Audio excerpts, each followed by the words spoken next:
In this video, we will go over pay periods, overtime, and report settings. Let's start with Report Setup located in the Setup menu.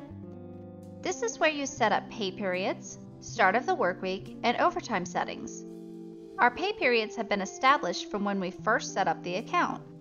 But if your pay periods need adjustment, you can change the type of pay period and the start date of the first pay period. If you have been using the system for a while but are changing pay period structures, you may need to change this date to represent the date of the first changed pay period. In this case, all of the former pay periods listed in your reports will disappear from the drop-down list. However, the time cards have not been removed. You can always use the date range field to view past pay periods. If your pay periods don't follow the structures provided at the top, you may want to use manual pay periods. This section can also be used for intermediate pay periods. For example, if your last pay period of the year needs to end on December 31st, but your pay period schedule wouldn't otherwise work out that way, manual pay periods can be added on top of the automatic pay period schedule. The start of the work week is the day that the system starts counting to 40 before accruing overtime. The overtime and double time settings section is very important. The system will default to the U.S. federal law, and overtime will start to accrue after 40 hours in a work week. But these settings can be adjusted. For example, in California, we want the daily overtime to be set to 8 and the workweek overtime to still be 40. Double time daily should be 12 and nothing for workweek. Consecutive day overtime should be set to 7 per Cali law. Remember, weekly overtime is calculated based on a fixed, regularly recurring 7-day workweek. Overtime cannot be calculated after 80 hours in a 2-week pay period, as this is not legal per U.S. federal law. The Report Overtime and Double Time section should remain on single total display unless you are tracking project hours. If you want your employees or their supervisors to receive an email when the employee is getting close to their weekly overtime, you can choose the amount of notice they receive here. To choose which employees this will apply to, visit the Setup menu and Monitor. More information on this topic is provided in the monitoring video. If you want to round time cards, there are several options. Choose how you want to round first, then choose how much time should be rounded and save changes. To explain how time is split, let's look at the 15-minute rounding option. To round to the nearest 15 minutes, time is split at the 7-8 minute mark. For example, if an employee clocks in at 8:53, the clock-in will round to 9 o'clock. But if the employee clocks in at 8:52, it will round back to 8:45. To remain compliant with the federal law, time rounding will consistently round up or down on both clock-ins and clock-outs. To see how each option will round, make sure the settings are saved, then click the sample report link. The Date Format section is used for choosing how your dates display on reports and throughout the system. This is also where you can turn on military time. The Hours format lets you customize how hours are displayed in reports. You can choose to show minutes with the top 2 options, or you can choose to show fractions of hours using decimal. Another page to use for customizing report views is the General Setup Options page, located in Setup.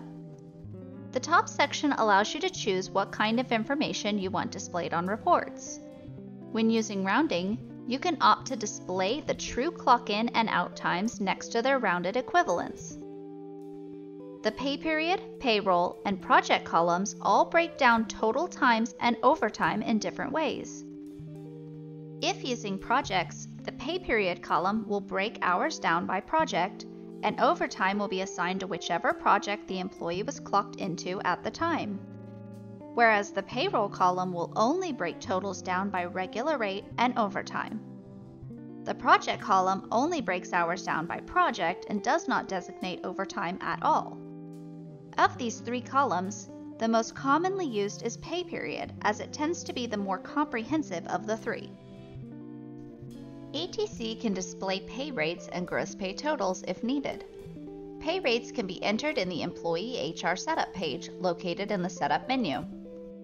The Employee HR Setup page can be accessible to supervisors and employees if provided with the special privilege. However, the specific column for pay rates can be hidden using the last option in the top section. If you display pay rates or gross pay totals in reports, you can also customize who can see that information.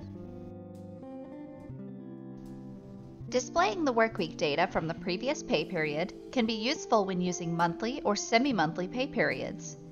When a pay period starts in the middle of a work week, this can display time from the previous pay period from the beginning of the work week. This tool can help you determine how an employee has reached overtime. Reports don't display employee numbers by default, but you can activate the column here. A PTO summary is available for the individual report. This page shows full time cards for each employee separately. The PTO summary can be added to the bottom of each time card and will provide a current balance of PTO hours, as well as the amount of PTO hours that have been earned and used within the designated period and within the year. The time card edit section has a few special settings. You may notice early on that edited or manually added times on the time card are accompanied by an asterisk. If that's not a feature you're wanting, you can turn it off here. When adding time in the edit page, the default entry style is in-out, meaning you would enter the clock in time and clock out time.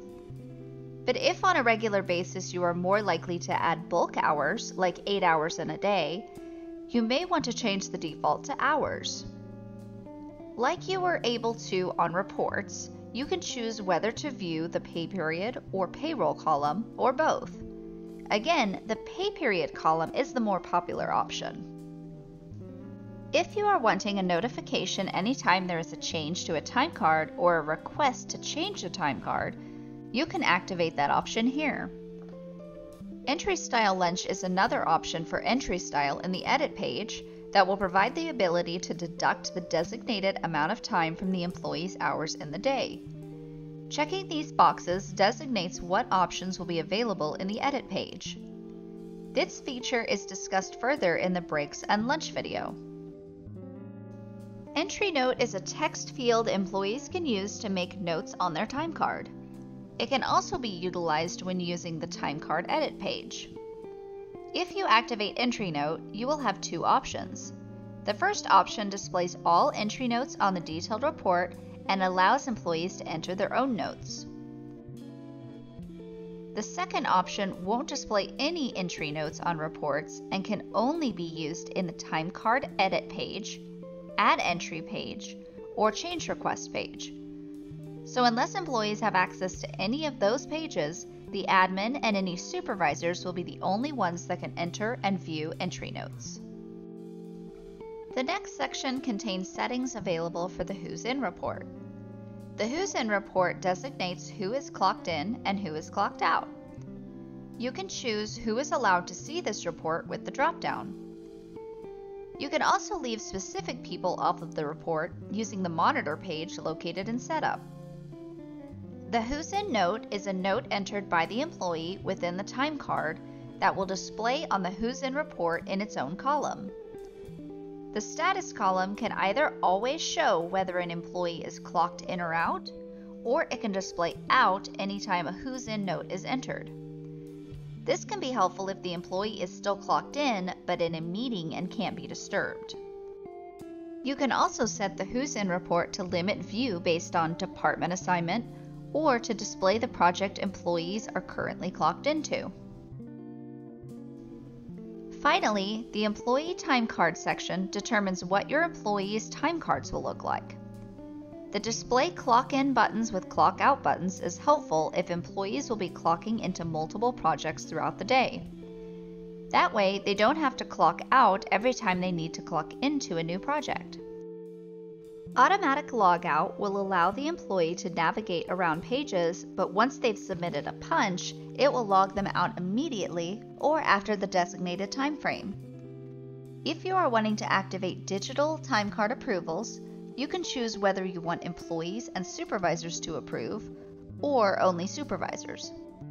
This will add the approval button to the time card for the employee and to the time card edit page for the supervisor.